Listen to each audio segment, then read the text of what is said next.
केंद्र सरकार ने 8वें वेतन आयोग के गठन की दिशा में तेजी से कदम बढ़ा दिए हैं।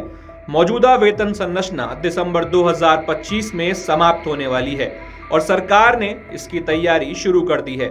आयोग के चेयरमैन सहित 42 रिक्तियों को भरने की प्रक्रिया चल रही है और उम्मीद है कि अगले महीने से आयोग अपना काम शुरू कर देगा।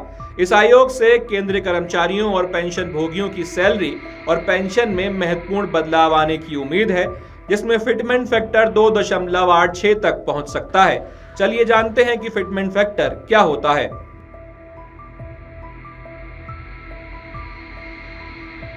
फिटमेंट फैक्टर एक महत्वपूर्ण फॉर्मूला है जो नई वेतन संरचना लागू होने पर बेसिक सैलरी को निर्धारित करता है। 7वें वेतन आयोग में फिटमेंट फैक्टर 2.57 था, जिसके तहत 10,000 रुपए की पुरानी बेसिक सैलरी 25,700 रुपए हो गई थी। 8वें वेतन आयोग में फिटमेंट फैक्टर 1.92 से 2.86 के बीच होने की संभावना है। यदि फिटमेंट फैक्टर 2.86 लागू होता है तो 20,000 रुपए की बेसिक सैलरी 57,200 रुपए हो जाएगी। ये बदलाव कर्मचारियों के लिए वित्तीय राहत और एक बड़ा स्रोत हो सकता है। चलिए जानते हैं कि अगर ऐसा होता है तो सरकारी कर्मचारियों को मिलने वाले वेतन पर क्या असर पड़ेगा। अगर ये बदलाव होते हैं तो सरकारी कर्मचारियों को मिलने वाले वेतन में बड़े बदलाव आ सकते हैं। उदाहरण के लिए 7वें वेतन आयोग में 15,000 रुपए की पुरानी बेसिक सैलरी 38,550 रुपए थी। 8वें वेतन आयोग में 2.86 के फिटमेंट फैक्टर के साथ ये 42,900 रुपए हो सकती है।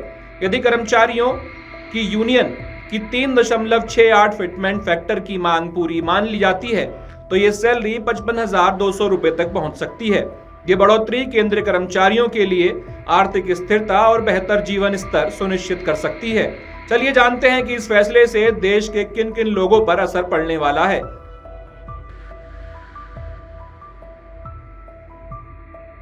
8वां वेतन आयोग लगभग 50 लाख केंद्रीय कर्मचारियों और पेंशन भोगियों को प्रभावित करेगा। सैलरी और पेंशन में बढ़ोतरी से सरकारी खर्च में वृद्धि होगी। जैसा कि 7वें वेतन आयोग के दौरान 1 लाख करोड़ रुपए का अतिरिक्त बोझ देखा गया था। इस बदलाव से उपभोग दर में वृद्धि होगी, जो भारतीय अर्थव्यवस्था को गति दे सकता है। कर्मचारियों और पेंशन भोगियों के लिए यह वित्तीय राहत का एक महत्वपूर्ण कदम साबित हो सकता है।